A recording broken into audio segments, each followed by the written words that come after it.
Welcome to Season 3 of Soccer Over Gotham, an NWSL podcast covering New Jersey, New York, Gotham FC. Hosted by Ruby Pinto and Gary Gibson.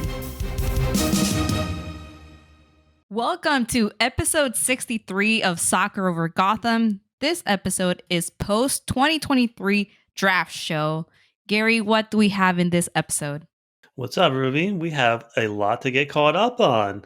Gotham makes multiple trades, loses a fan favorite, picks up Lynn Williams during the NWSL draft. We'll discuss all the moves, look at fan feedback, and give our own takes on the end result. 2 more players return to Gotham. A player gets waived. Gotham's Christy Mewis, Midge Purse, and Lynn Williams suit up for the first time on hopefully many, many more games for the U.S. Women's National Team in 2023. This week's guest is best friend of the show, Jenna Tonelli. Jenna and I discuss our experiences on our first in-person draft day. But first, how are you, Ruby? Hey, so I'm doing great. Today was a gloomy, rainy day in Jersey.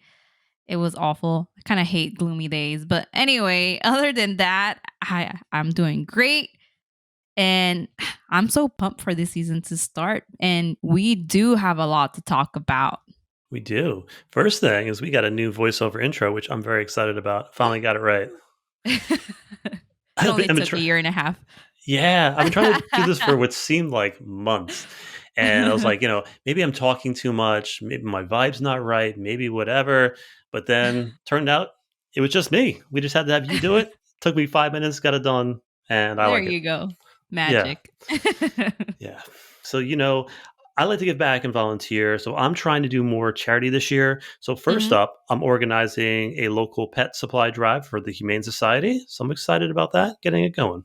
Yes, that is so awesome. Just let me know. I would love to give back as well. I love animals and puppies. I have dogs, so yeah. And oh my God, I was on Twitter earlier and I found out, I don't know if you ever knew that Amazon had Amazon Smile, where you would go to Amazon Smile and whatever you purchase on Amazon, a part of that purchase will go to charity of your whoever you want it to go to. They're canceling that next month. Me and Steph were really big on it, so I'm sad.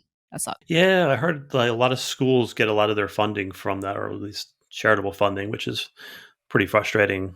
Mm-hmm. It is what it is.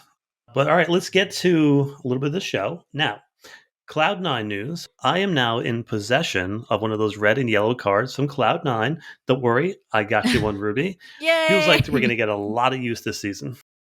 Oh my God, they're awesome. I love them. I was like, you need to get me some. Like, you need to get me like those cards. Our last home game at Red Bull Arena was epic. The different sections had the yellow and red cards, and they were bringing them up every time like the ref was doing a wrong call or like not making calls at all. So that was such a fun game. On to the podcast. Our podcast had a great year last year, but I will tell you what else had a tremendous year. Gary's sources. I predicted Krieger in the 6, Hensley to the A-League. I said Johnson was probably leaving, Zerboni was probably staying, and I said Monahan was probably leaving. Obviously, I would have loved to be wrong on some of these, but I'm merely a messenger. It's just not about what I want. It is what the sources tell me.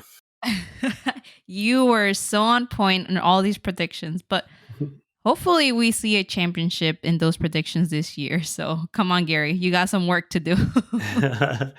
Once again, we don't need big candy corn funded Jenna's sources. We got Gary's sources, and my sources are all in my head. Exclusive to Soccer Over Gotham, Gary's sources. Sorry, Jenna, we love you. Yeah, I dumped a bunch of our past 2-year memes that we created on our Twitter page. Those are awesome. Go check them out as well. But Ruby, lastly, before we begin, shout out to friend Jackie for tagging us wearing her Soccer Over Gotham shirt. Yes, tag us in your gear. Let's go. Yes, that was so awesome when you shared that with me. I was like, no way, there's someone out there wearing a Soccer Over Gotham shirt. So that was really awesome. Thanks for the support, Jackie. We really appreciate it. All right, let's get to some team news. Gotham remains the most diverse team in the league. We celebrate that here. Gotham is home to the Black Women's Player Collective, the at BWPC Collective. We donated to them this week, and hopefully you guys do the same. The work they do helps make the game more equitable. Yeah, a lot of our players are involved in this, and that's awesome. And I think visibility and diversity is very important. So, yeah, if anyone can go and donate, go ahead and do it. Yeah, did you catch any of the U.S. Women's National Team game? Yes, I did, but I have to say I watched most of the game, and I have to salute anyone that stayed up until the end because it was a late game. Started at 10 p.m. here in the East Coast, so that was pretty late. I wake up at 5:30 in the morning every day, so it was really hard for me to stay up past 10. But anyone who did, kudos to you. And I have to say, what a great game for Midge Purse. Unfortunately, she was not able to score, but she was creating opportunities for her teammates and taking shots to goal. A very solid performance from Midge Purse. So I was a little surprised that Blanco took her out and at the end of the first half. I was surprised and a little mad because I wanted a Midge Purse goal. And I'm very happy that Lynn is back on the pitch. Such a great goal from her. I'm very excited to see Midge and Lynn play together here at Gotham. They are both strong and they both have an incredible speed. What about you? What do you think about the game? If you're a Gotham FC fan, if you saw Midge Purse in the first half, you have to get pretty excited because Midge Mhm. was in form. She really looks to be being brave and taking chances. That shot from 30 yards out from her left foot to hit Mhm. the far post was on a rope. That was had velocity, it had intent. It was impressive, and I just was smiling for like 10 minutes. I'm like, that's the Midge we need this season. But yeah, I'm ready to go. She looks ready to go as well, and Lynn looked good. I'm ready. All right, on to the draft. Ruby, no one could have predicted how this draft ultimately turned out, not even Gary's sources. What a crazy night this was. So before we even get into the breakdown, Ruby, what was your initial thoughts going into this one? Like, what did you think was going to happen? Well, we talked about it and we really thought we were going to get Michelle Cooper, but as everyone knows, she got traded. So we gave our number 2 pick to KC for Lynn Williams. We were all surprised. Gotham isn't, like you've said before, they're building a win now team. So adding Lynn Williams to the roster, that's big. I would have liked Michelle Cooper to come on to the team as well because she's such a great player. But I can't be mad having Lynn Williams. She's such a great player. She's strong. She's talented. She has so much speed, and I think this is the best thing that Gotham could have done. I know they also have some young talent mixed with experience, so that makes me very confident. I feel confident Gotham will make it to the playoffs this season. What about you? Yeah, I think obviously always the goal is to make the playoffs. And if you make the playoffs, anything can happen. Well, you don't have to be Mhm. the best team to get in. You don't have to be the best team to win the championship. You just have to get in the playoffs and win, what, 3 games in a row. Any Mhm. team can pretty much do that. So getting into the playoffs, I think you're right that Gotham can get into the playoffs. Honestly, I don't know why, and I guess shame on me for thinking this, but I Mhm. really thought this was going to go as expected. Gotham did their dealing leading up to draft day. Gotham was going to use their first pick on Cooper, another forward in the second half, a second round, call it a day, let's go home. Why? Why would I think that? Why? You Yeah, know how it is. yeah. NWSL's chaos. The draft is chaos. I don't know what I was thinking, but so I think the NWSL should have their own addendum in chaos theory. That's how crazy it was. Right. Never a dull day. Never a dull day. You'll never be bored with the NWSL chaos. Never. Draft day, Gotham holds the second pick in the first round after trading with Angel City. We covered that in the last episode. The first pick in the second round and the 44th pick in the fourth round. Deep breath. We don't even make it to the draft itself before the chaos begins for Gotham. Gotham woke up and chose chaos, makes a trade before noon, and acquired the Mhm. fourth pick in the draft from Racing Louisville in exchange for 150K in allocation money, a 2023 international spot, and fan favorite Paige Monahan. We'll do this one piece at a time. Ruby, how did you take that news? Well, I have to say I love Paige. she came onto the show. We did her interview. I think that's well, I feel like all interviews are my favorite, but that's one of my favorite ones as well. She's such a great person and she's such a great player. It's so hard to see her go because she has been in the club since 2019. But as we all know, she asked for this trade. So I respect her decision. I think she just wants like a new challenge. And I believe in another team, she will get that, when once you have new team, like new environment, it makes you like want to change things in you and like you just want to be different and see what else you can bring out of you, like being in a different scenery, different team, different coach, everything. So I wish her the best because she's such a great person. She deserves nothing but the best. Now, on the other hand, we have Jasmine Ryan, a young and talented player. I seen her highlights and reels, and of course, we know her because she was an important part for that final game in the NWSL with the Thorns. So she is a champion now, and it would be nice if she can win another championship with Gotham. Absolutely. As we discussed earlier, I thought this day may come, but I still wasn't prepared for it. Hmm. Paige is Gotham through and through, and as pointed out by a fan on Twitter, said security had to escort Paige off the field after every game because of how much time she would give to fans. And that is 100% true. Paige gave everything to this club and the fans. She was, again, you just said it's a great interview. It just won't feel like Gotham without her. So the hashtag once Gotham was made for players like her. We're going to be rooting for her on her journey, wherever her journey takes her. I will say the way racing wants to play, Paige fits that style to a T. Her relentless Hmm. energy and motor will fit their high press offense. I'm wishing her nothing but the best of everything. Yeah, and it'll be interesting to see her play back in Red Bull, but it'll be a little bit sad because she's gonna be wearing another jersey. Yeah.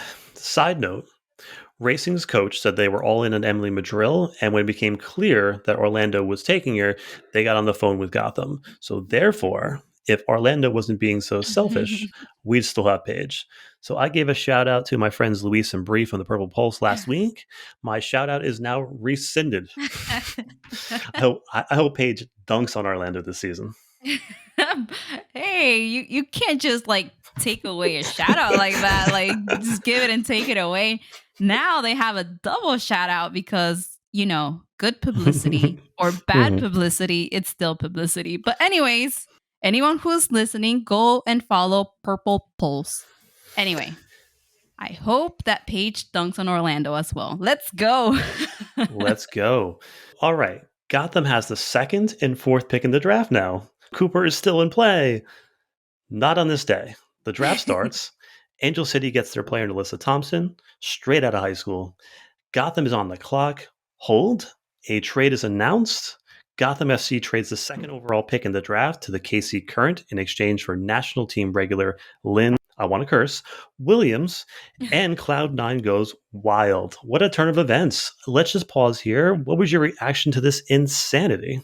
First of all, Cloud9 were so loud there. It was crazy. I loved it. I seen the videos online of them like going crazy when Lynn Williams was announced. And I went crazy here at home too. And then I was like, all right, I gotta calm down because I had a graphic done for Michelle Cooper, which we didn't get. So I was like, all right, like I wasn't expecting Lynn Williams. It was so crazy, so crazy. And I want to make another comment on how crazy it is to start your professional career right out of high school. Yeah. I'm so happy for Alyssa Thompson. And I know she's going to have an incredible career with the NWSL. So I can't wait to keep seeing her. Now, regarding Gotham, again, my mouth was wide open, wide open. Lynn Williams to Gotham. What else can we ask for? I don't know. I mean, we can ask for Davinia, but we're not gonna get Davinia. But I don't know. I keep insisting on Davinia. Maybe one day. Anyway, Lynn Williams is a national team player, so that's big for us. She has a lot of talent just as you and everyone. It was just a surprise. And Lynn Williams was also surprised, which she found out, as we all found out, which was not really cool on that part that she had to find out that way. But anyway, I'm still so happy about this pick, and I hope that it just, Gotham just keep coming with the good news. Yeah, agree. Honestly, I was as shocked as anybody. Nearly every NWSL connection, friend, family member all texted me, "What?" What? at the same time. Obviously, this meant Gotham was passing on Cooper, which felt unbelievable, but Lynn Williams in a Gotham jersey also Whew. seemed unbelievable. The energy Yeah. in that building was incredible. We'll get to that later. But both Gotham and KC at nearly every turn this all season has been stealing the spotlight with big moves. So I guess it's fitting that they share this moment. KC takes Cooper off the board. Yeah. Oh my God. It's going to be so interesting to see Casey and Gotham play each Mhm. other. They both have a powerful team. And this team, this Gotham, has all the pieces to have an incredible season. And they have to come back and give a strong performance because as we know, last season wasn't that great for them.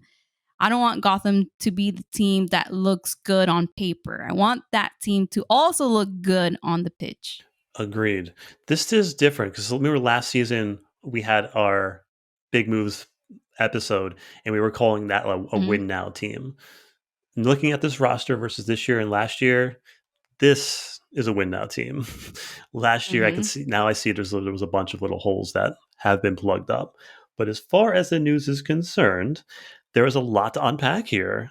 We don't know exactly what happened and why, but there are some items of note. Obviously, Cooper had been working out with Casey at their facilities in the offseason, which is normal. Casey was going all in on Cooper. It's possible that both Cooper and Casey wanted this move, and Gotham just found a way to make them pay for it. It seems like Mhm. Lynn was, again, as you said, not aware that she was being shopped. Very possible this deal materialized very quickly, and both parties just pulled the trigger because, as you said, it Mhm. sucks for a player to find out that way. But what a get for Gotham. Lynn actually, surprisingly, never suited up for KC. A hamstring injury took her out for the entire 2022 season. Lynn is 29, and she still has many good years ahead of her. We all know what she can do. Lynn's a proven goal scorer. More on that later. And one of the best athletes the US have ever produced. She's a killer. Yeah, she's definitely a killer. And Gotham's final third is killer. Mitch Purse speed. Taylor Smith has speed. Lynn Williams has speed. This trio will be unstoppable. Gotham is racing the bar, and I love to see it. Agree. So, personal note, another move where I feel somehow I manifested this. So, I've been rooting for Lynn for a long time from afar, but it's to see Edmonds, Williams, and O'Hara warming up in a Gotham gear live in person. I mean, what is life? I've always rooted for Lynn, but now I get to cheer for her. Pinch me, Ruby. Oh my god. And I feel like this off season has been so long. I don't know why. It feels so long that I almost forgot we have Edmonds and O'Hara. Like these are such incredible players, like for real. And I'm going to pinch you because I mean, this is your dream. Come on. Yeah. but now it's just sinking in to me like wow, we have an incredible team. I am so pumped. If this team doesn't start winning games, I don't know. I don't know what I'm going to do. Maybe I'm going to have to ask you to pinch me because it'll be tough to lose with these players that we have. We're getting more and more excited as the new season approaches. We are. It felt like it was never going to happen, but Gotham made an actual pick in this draft. Thompson, Cooper, Madrill are off the board. Gotham chose Jenna Neiswanger from Florida State with the fourth pick in the draft. Before we pause, Jenna was considered by all experts as a mock draft buster. Jenna did not declare for the draft until the last possible moment. She's a surefire top five pick in any draft class. Gotham gets her. What do you think of this move, Ruby? I think Gotham did great. This team wants to be on the top of the table going forward, and I think adding Jenna to the team and her skills will help Gotham do that. Yeah, agree. I I Mhm. did have Jenna as an alternate pick on the top spot for the last episode. Verdict: I say it's brilliant. Jenna is a true number 10 and it's extremely rare in a women's game to have a true number 10. Very similar in style, very similar in game, but I think Jenna is more of a traditional number 10 where Muse can be more in Mhm. the 8. as well. Jenna ends her seminal career second in all time assists, picks up 28 accolades, including the Mac Herman finalist, 16 assists in 22 games in her final season, second most of any Seminole season. We don't need to rehash last season, but I think we can all agree on the disconnect between the midfield and the forwards. Adding a true number 10 in Mhm. this roster is a great piece to have, especially with Mewis all but gone with the national team. About as high ceiling as it gets, with Cooper off the board, I think Gotham hit this one out of the park. Yeah, and I have to say how competitive this roster is, and I'm pretty sure Jenna will get some playing time during the Women's World Cup, and this is going to be the opportunity for many players that do not get many minutes to show their skills. Then the draft gets boring. Gotham doesn't have a pick until the fourth round. Although it looked like Gotham was trying to work the phones in the second and third round, they ultimately stayed put and drafted Ileana Hawking, defensive midfielder from Arizona, the first Wildcat drafted in the NWSL. What do you make of this move? Like you said, it got pretty boring because everyone was going, every team, and nothing from Gotham till the almost the very end. But I think this is going to be a great one for Gotham as well. And I have a feeling that this pick has to do a little bit with, that Becca Morrow's being head coach for the Wildcats. Yeah, I don't know. Yeah, I think it does. This is one for the future. Gotham has a triumvirate of midfielders they can build around. Hawking in the six, Torres in the eight, Niswanger in the 10. The Hawking sisters are serious competitors who have no problem playing at this level. Very aggressive, very technical, very physical. They can break lines. She can break lines passing, can do it all. And with the depth Gotham has at the moment, she can take the time to learn Hmm. and from some of the best. She's got Krieger, Long, and Zerboni to learn from. It's a great value from a fourth rounder. All right. Do you have any takeaways from this draft? Overall, Gotham did great to get ready for the 2023 season. And we are coming to this season with a strong team all around, strong defense, strong midfield, and a strong offense. Now, all we need is to make some goals and win games. And another takeaway is I need to go to the next draft. You do. It's definitely an experience. So very good dealing from Yael and company. I saw one comment saying that's what we New Jersey people do. We make deals. So Yael is Jersey from the to the core. Let's take a look at what Gotham got out of that first round. Not just the first round, but just the first pick. Gotham took the first pick in the draft and turned it into Lynn Williams and Yasmin Ryan, who was, by the way, the sixth pick in last year's draft, who also, by the way, last time out, started for the eventual NWSL Cup champs and had the game breaking assist. You can't leave out trading the 10th pick in the draft for second year pro Victoria Pickett, who has been signed for multiple years and will be a player Gotham can build around. And then Jenna Neiswanger, a top five pick in nearly any draft. Yes, you do lose fan favorite Monahan in the process. That brings it down a bit, but they say it takes 3 years to truly evaluate a draft.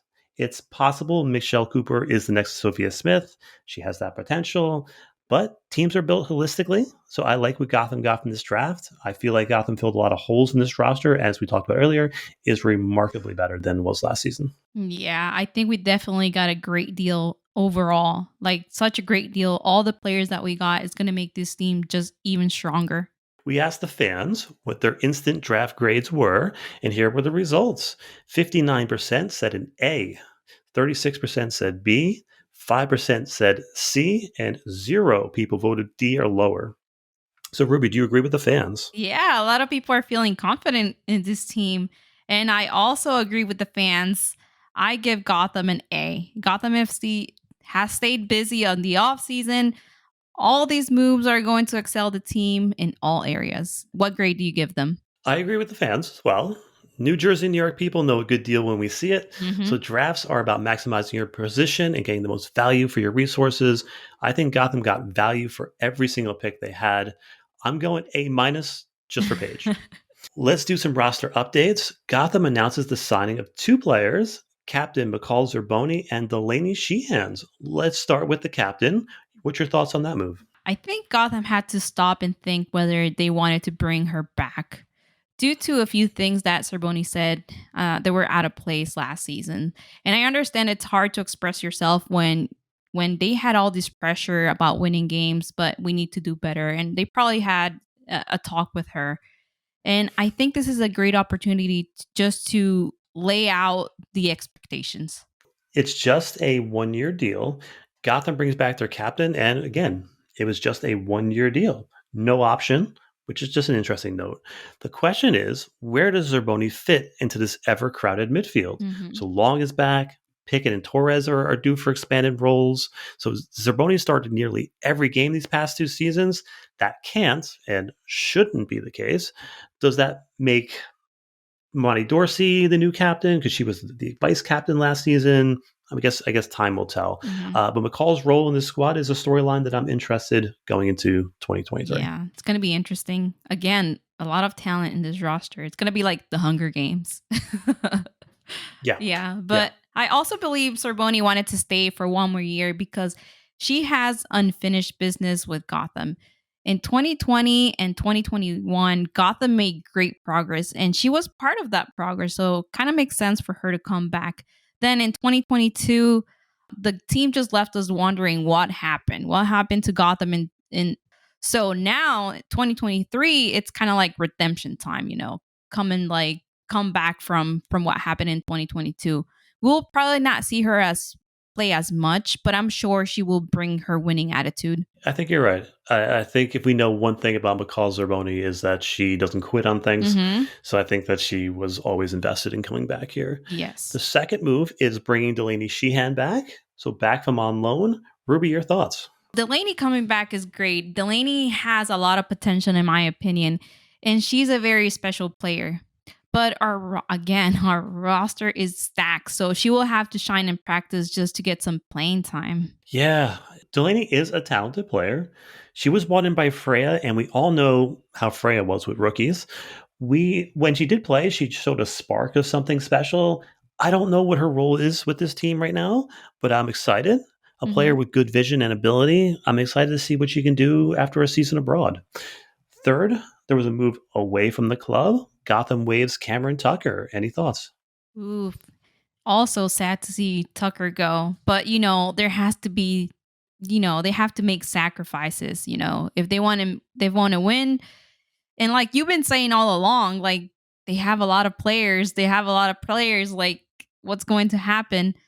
So I just hope she finds a new team soon because I know she will do great in another team. She's such a great player. And again, you've been saying this. Over at soccerovergotham.com, I have the all season moves and contracts tracker. So I've been keeping track of that. And the whole time, like, there's too many players. There's too many players. Something Yeah. has to happen.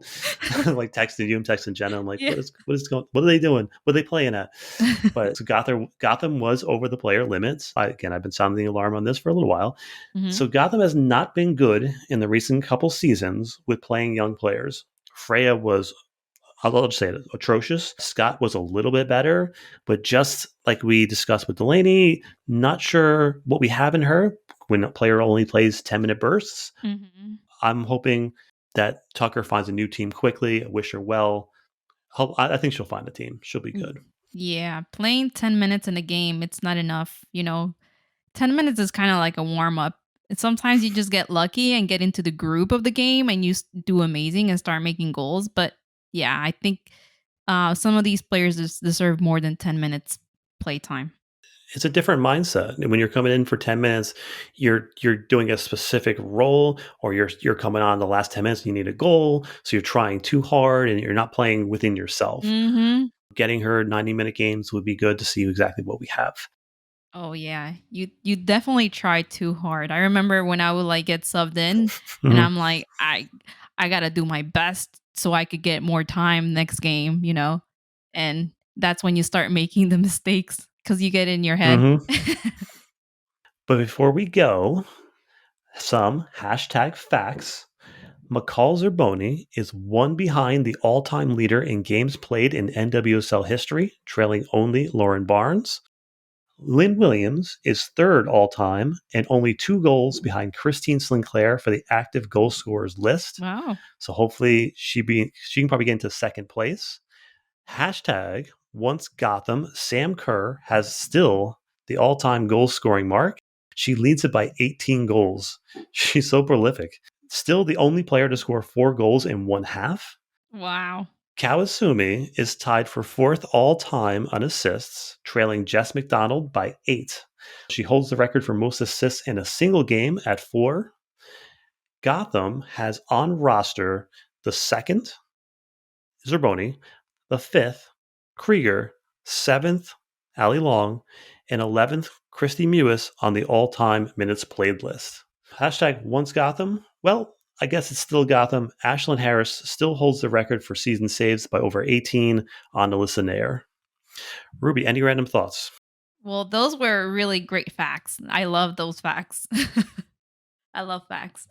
But any random thoughts? Nothing big. But the other day I was going through like old papers. I have a box with like old papers from high school and whatever, and I found my high school schedule for soccer. I thought that was really cool. How is Penny, by the way? She is doing so much better. Her little like cut that she had, like, when they took off the little mass, it's healing really nice. So I'm glad. It's been like, well, today's the 19th. It's almost a month. So she's doing great. I'm so excited. I'm so happy. She's my baby. When I went to drop her off at the vet that day and came back home, I was sad. I was like, oh my God. You don't realize, like, the space and like how happy she's a very happy dog. If you ever meet her, she's such a friendly dog. So once I came home, I was like, oh my God, I miss my baby. But she's great. Thank you for asking. One day I'll meet her. Yeah. Do you have any random thoughts? I do. Where I work, where our property ends, there's this giant row of trees, and behind those trees is Lehigh University. So where hashtag once Gotham Gina Lewandowski coaches. So my girlfriend works for Lafayette University, their historic rival. I Mhm. hope to go to some of the rivalry games this year. Hopefully I can connect with her when I go. I did see her at the draft, but I'm just so bad at approaching people. It's just bad. Hey, you have it like in your backyard. You can just walk to the games. It's true. It is true.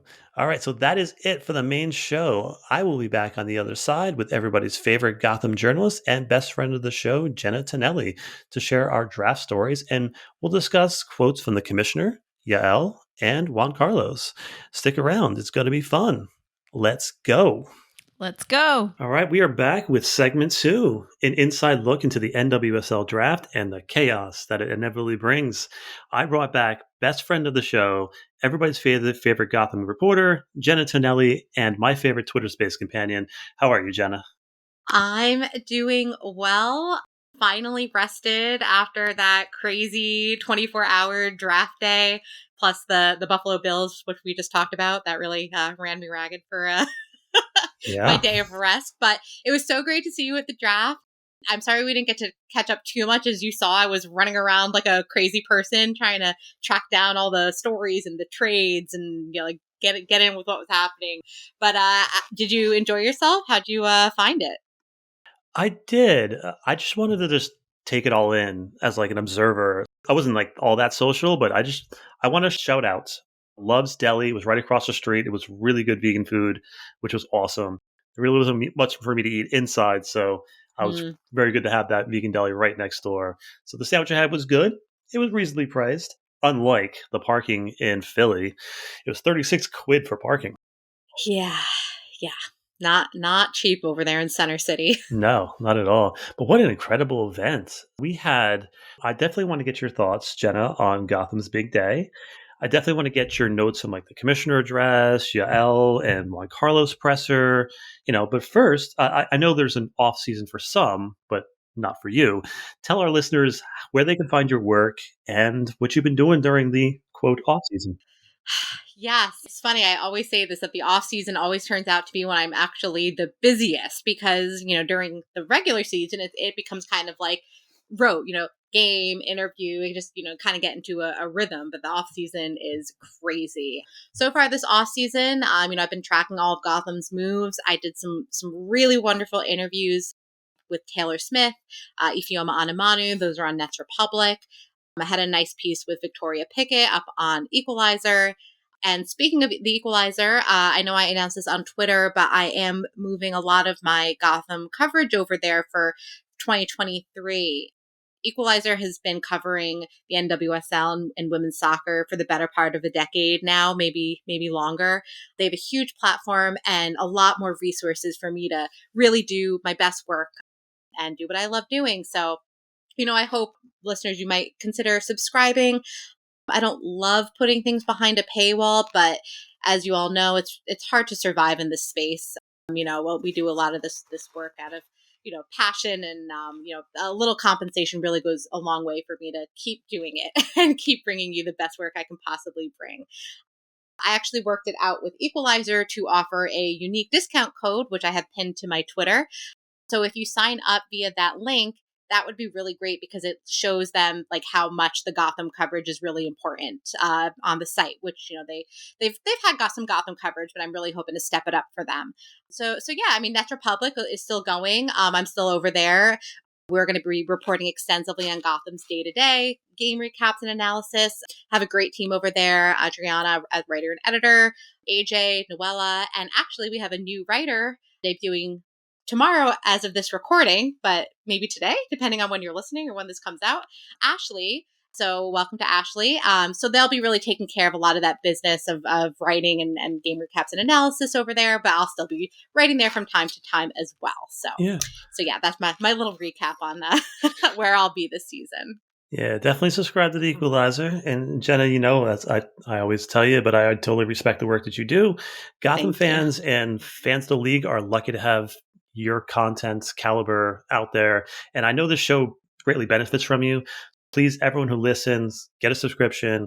We need to support our content creators, not just Jenna. Like, we're doing this for the love of it because we desperately want the sport to grow. So this is a community and it takes a village. Get a membership. You're the best, Jenna. Let's go. Now, thank you. Let's talk about that big draft day. And I think let's talk about the lead up to the draft. For those who don't know, this is the first in-person NWSL draft since COVID. The last two have been virtual. I'm glad I got to attend. I'm glad it was in our region. It's just so much different in person. The atmosphere, the possibilities, being able to see all the teams at their tables and working the phones. This is also your first draft too, right, Jenna? Yes, first in-person one, couple virtual, and now, we finally got to go IRL, more or less in our backyard, which was absolutely incredible. I love seeing all my colleagues from all around the country, catching up with everyone from coaches to team owners to general managers. It was just truly a wonderful event to all kind of come together to mark the start of the season. And honestly, it was really amazing to see some of those young players get up on that stage and see them living out their dreams. No doubt, but I imagine you got a hotel. I mean, it must have been quite a trip for you. I'm lucky to be like an hour away from the convention center, without traffic. Yeah, that's so lucky. It was about 2.5 for us on the way down on Thursday, and then it was like an hour and 45 on the way back somehow. It was just totally clear, no traffic back to the city, but still not something that I like to do in a day. I did that for one. Must have been a Gotham game, one of their Philly games, maybe the first one they did. Maybe it's the Carly Lloyd bye-bye one that they had there. And I did that in a day and it sucked. So we got a hotel. Being able to just kind of crawl into bed after the draft was a good call. I was way too tired to try and drive home. Yeah, I imagine. So the event itself, just some takeaways. The event was done very well. It was very professional. There was a big screen backdrop. The center screen had the current draft pick and clock on it. On either side, there was a running draft order so everyone could see where the trades were coming from and what moves are being made. So on the right or left side of the center piece, which carried all the team tables, was the media. So we were on the one side and we got to see Portland, Gotham, and Angel City's table up closest. In the back, where seating was where the public was, there was a large contingent, as always, of Cloud9. It was really good to have them there. They always bring that energy, and it just gave the event a home team atmosphere. Yeah, it really kind of did feel like a home atmosphere. Obviously Philly is really close to Jersey, so I love seeing our friends from Cloud9. Also got to see some people from Paisley Athletic FC. Their co-founder was there, general manager. Our Jersey team joining the USLW this year, so definitely check them out. And it was great that we were so close to Gotham because we kind of got to see that front office in action and, kind of get to see what Yael was doing, what Coach Juan Carlos was doing, and then got to, chat with them in the mix zone after the draft. So that was really cool. It was. And Gotham was very busy. Even after the draft, like early draft chaos, it's like Coach Amorose was extremely active. He and Yael were talking consistently back and forth. He was on his computer, on his phone. It was interesting to note that some teams were like very silent at their tables. Just as an example, the Courage they were right behind Gotham, but it just seemed like they just weren't talking to each other. They were all looking in different directions. But like, it's possible they had their homework already done. Who knows? But Angel City seemed to be having a really good time, or as I call them, Gotham West. But yeah, they seem to be having a good time. And Gotham West, that is so funny. I mean, it was it was interesting, to see Freya Coombe, Daniel Ball, and Becky Tweed all back together over at that Angel City table. But I have to admit, I didn't pay too much attention about what was going on at some of the tables. I was like tweeting things out, and then I was like writing my Gotham recap article like as things were happening live. I got to chat with one of Gotham's draft picks on the phone, and I was trying to sniff out if Gotham was making any trades. So I was really like laser focused. I wish I could have like cloned myself so I could have like also kind of paid attention to some of the nuances of what everybody was doing. But that was cool. That was a really cool event. I was really, really excited to get to experience that. Yeah, definitely. And Gotham was definitely fielding phone calls in the second and third rounds. Like, obviously, they could have been talking to family, could have been ordering a pizza. We don't know. But I got the feeling that they were trying to make moves in those rounds. But, it could have been just other teams inquiring about trades, however. Yeah, no, I did notice that. I kind of was wondering if they were trying to trade into the second or third round because they had then they traded for Lynn Williams, but they had the pick in the first round and then they didn't go again until the fourth. So I was thinking that might be what was happening. But honestly, I think the way it worked out for them, the way it unfolded, I think they did really well. Better than a lot of other teams, quite frankly. I was pretty impressed. Other side notes, Mark Parsons doesn't believe in phones. Gosh. That guy was working the room like a wedding magician. I couldn't make out what he was talking about, but it seemed like he was just bothering every team. That's so fun. That is something that I noticed. And he definitely got his steps in that night for sure. Yeah. It seemed like every time his team made a pick, he'd be like, "You sure about that pick? You sure about that?" So they're like, "Just go away, go away." That's hilarious. But I must say, like the music selection was very good as well. The best was Cloud9 singing. Was it "Living on a Prayer"? Yes, that was great. I mean, I was rocking out. At one point, like a Fall Out Boy song came on, and that really reminded me of like my high school tennis days. We used to like listen to that first Fall Out Boy album, like all the time on the bus. But I need to know who made the playlist. I want the playlist.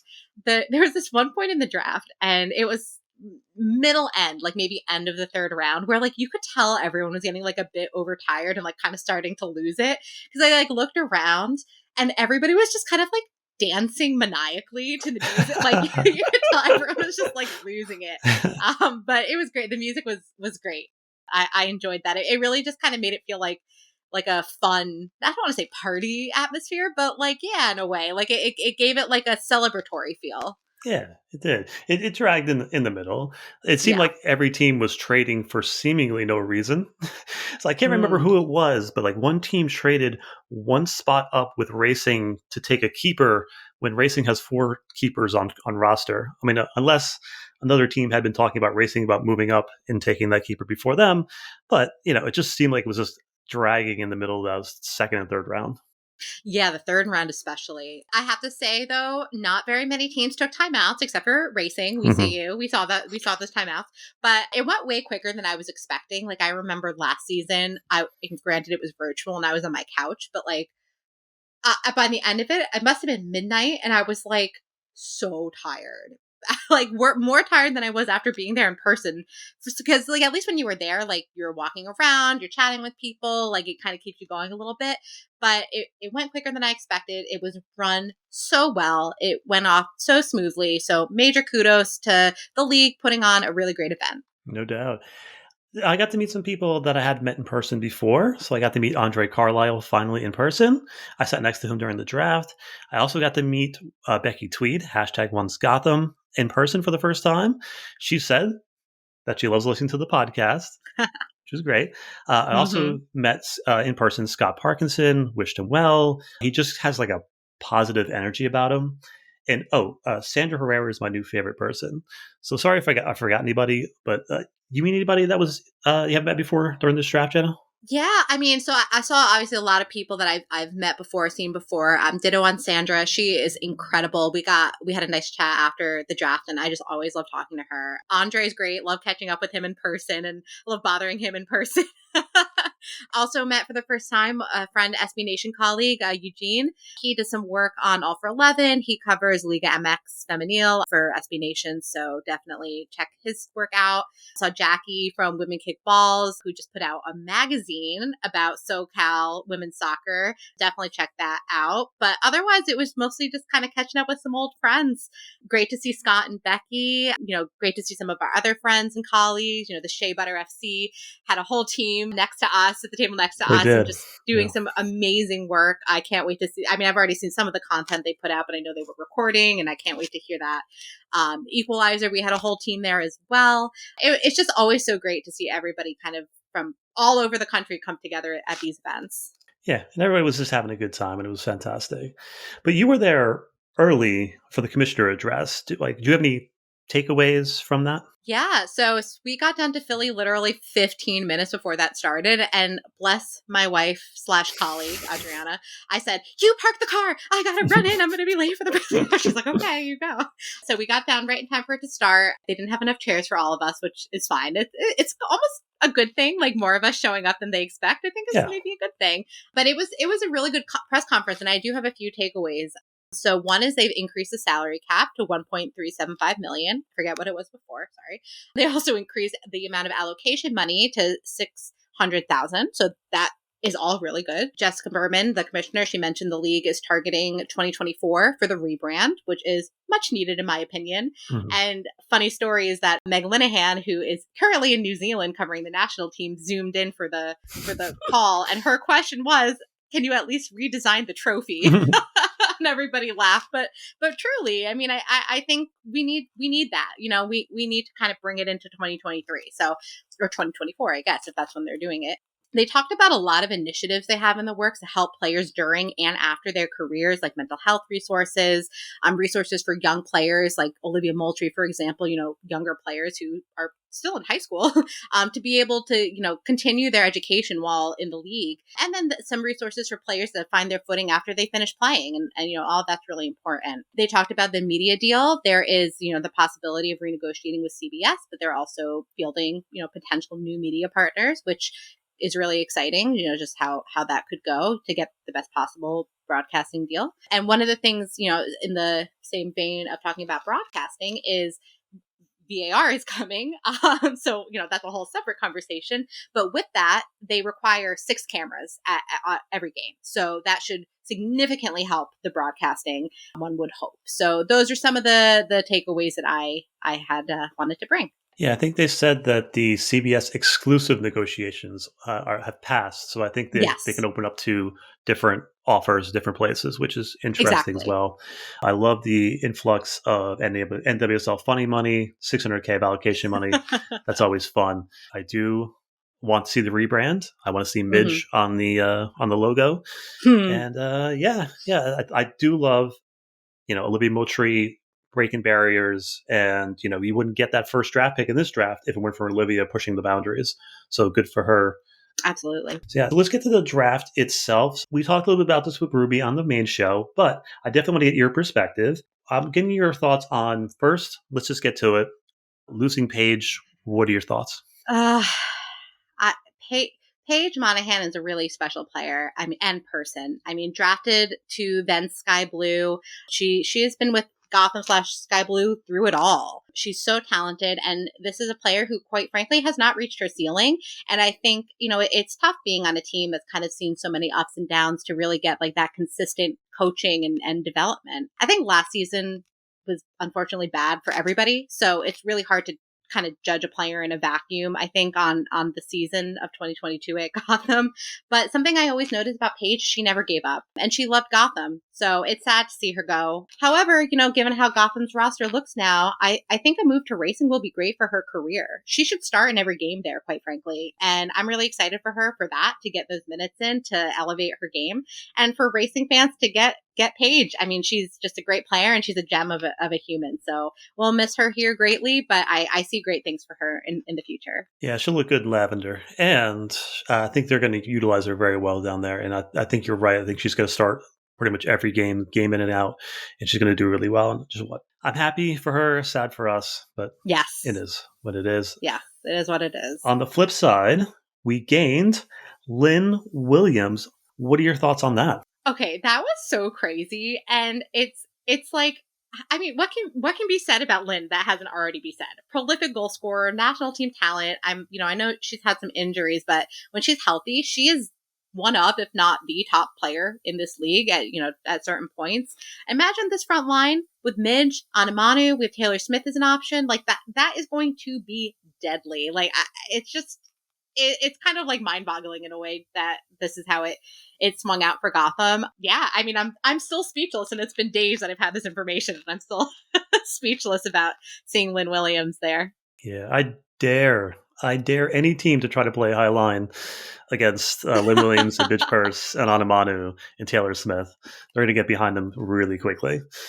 Yep. Next up, to the draft itself. Lots of moves, lots of trades, but end up with the number 4 pick and taking Jenna Neiswanger. What is your thoughts on Neiswanger? Yes, that's right. Another Jenna. I mean, I was bummed to see Jenna Bike go, but now I got another Jenna. So, we're taking over the league, Jenna's. What I really liked about her is she can play as a forward or in the midfield. And I think that versatility is great for Gotham. Amoroso is very happy to get her. He said that she was one of like 2 or 3 left footers in the draft. And that was something that they really wanted. She was kind of a surprise addition to the draft. She declared pretty late in the process. So I think Gotham did really well to get her 4th. And I got the chance to speak with her right after she was drafted. I got to have a little phone conversation with her. And you could just hear in her voice, like, she's so excited to join Gotham. She wants to make an immediate impact. And I believe she's from California. And she, one of the things she said to me was like, everybody wants to live in New York. So, I mean, technically she's in New Jersey, but, close enough. So I think it's going to be a great addition to Gotham. Yeah, her accolades are impressive. She's won pretty much everything. She was a runner-up for the Mac Herman Trophy. She's incredible. She's got a lot of talent, and we talked a little bit more in the main show, but I'm super excited for her to play. It's a spot that we need a player in of her caliber, so I'm excited for her future. Moving also on, we have Ileana Hawking, one of the last picks in the draft. I'm super excited about this one. What do you think? Yeah, I need to do a little bit more research on her as a player, and I'll be honest. I think the college prospects is one of the areas that I'm the least proficient in, for sure. But she, from speaking with Amaros and Yael, what they highlighted about her is that she's smart, versatile, and a holding midfielder, and I think she's going to fit into this team pretty well. And something that they also said was that she's going to fit into the system. They see her as a player who's going to fit into the system. That's exciting to hear. So I definitely can't wait for that. Gotham now has her in the 6, Torres in the 8, and now Hawking in the 10. So they have a really young group of midfielders they can build around for a long time. So I'm really excited about that. So what is your overall take from this draft? When Gotham, first they traded away the first pick and then they got the second pick. And I was like, okay, like that's fine. There's so much talent, like grouped up at the top of this draft. Like that's fine. But then when they traded the second pick for Lynn, I mean, I was impressed, as you just heard me talk about Lynn Williams, but then I got like a little nervous. I was like, wait a minute. Now we only have 2 draft picks left for this team. Like, what are they going to do? And I didn't want another draft to go by where, we didn't bring in some young talent to really look towards the future of this team. But I think they ended up doing really well getting Jenna and Ileana, especially given the amount of players already on the roster. That's kind of it. I think that they picked 2 players who were going to come to this team and they're going to fill out places in the roster that need them, quite frankly. And it was just I couldn't imagine it having gone any better for them, quite frankly, given where they were going into draft day. And we also have to consider that, Gotham had the 10th pick in the draft, and they ended up getting Victoria Pickett for it, a second That's year right. player who could ball. And they used the first pick, and they got For Yasmin Yasmin Ryan, Ryan. a That's second right. year player. So other teams have already tried them out and told you that they're very good. Yes. So these are can't miss prospects. They're young players that have high Yes. draft sides. Not just the draft day, but building up to this draft, they still focused on getting young, exciting talent for this team. And it does get that little bit of a balance that they were looking for. Yes. What would be your overall draft grade? I know draft grades are silly right Yes. away. So I'm going to give them an A minus. I don't think he can ever be perfect. So, going to take off a couple points for that. But I think they got as close as they possibly could to doing what they needed to do.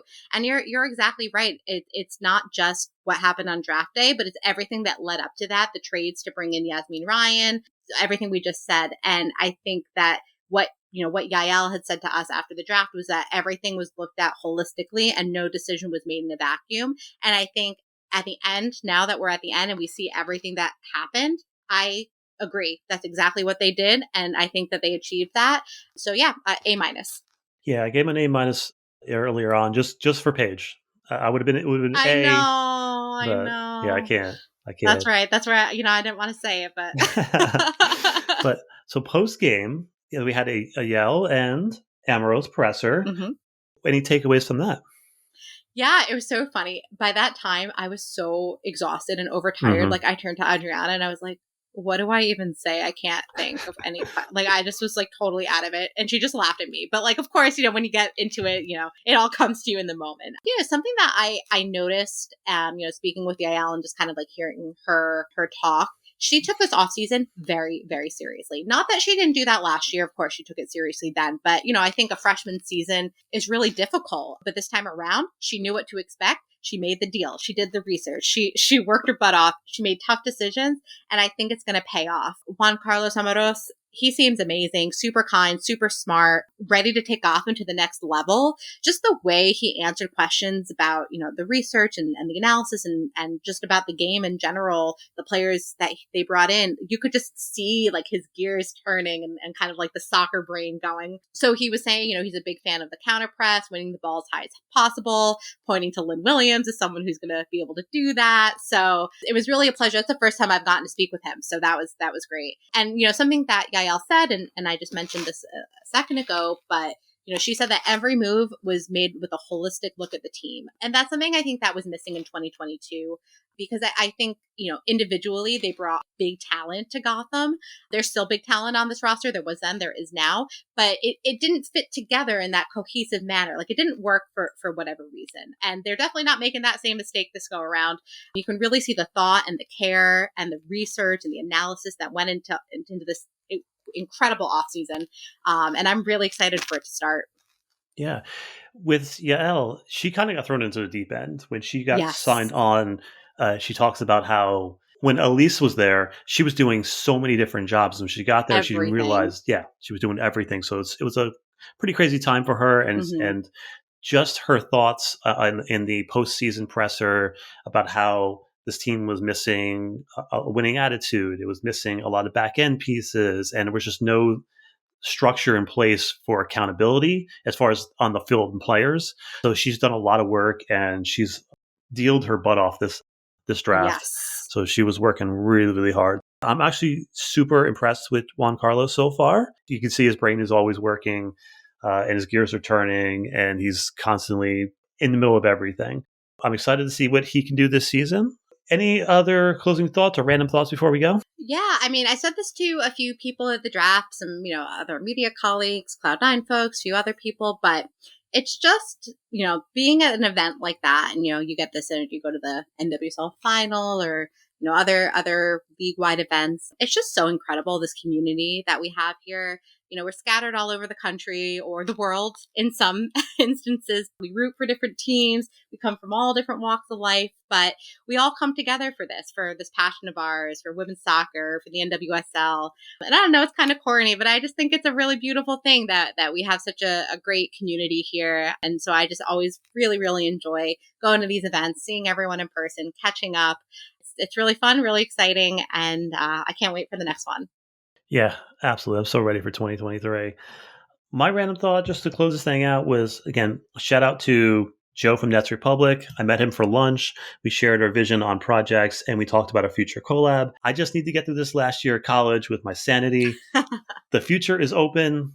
I may need Ruby, you, Jenna, and all the fans of this podcast to carry me across the finish line. It's going to be a long, stressful year. We got you. We got you. All right. So that is it for episode 63, the second episode of season 3 of Soccer Over Gotham. Wow. I know. Come a long way. We certainly have. We won't be back until the preseason, which is next week. Right? Crazy. Well, the 23rd? It can start as late as February 6th. So I don't know exactly like when each team is starting, but it's soon. It's starting. It's crazy. It's basically here. We need a schedule. Where's the schedule? This is true. This is true. No, I saw it. I was like, oh, it's so big. I was like, oh, no. All right. But I'm ready for this. You ready for this, Jenna? Yes, I'm so ready for this. Let's get this chaos continuing. Let's go. Let's go.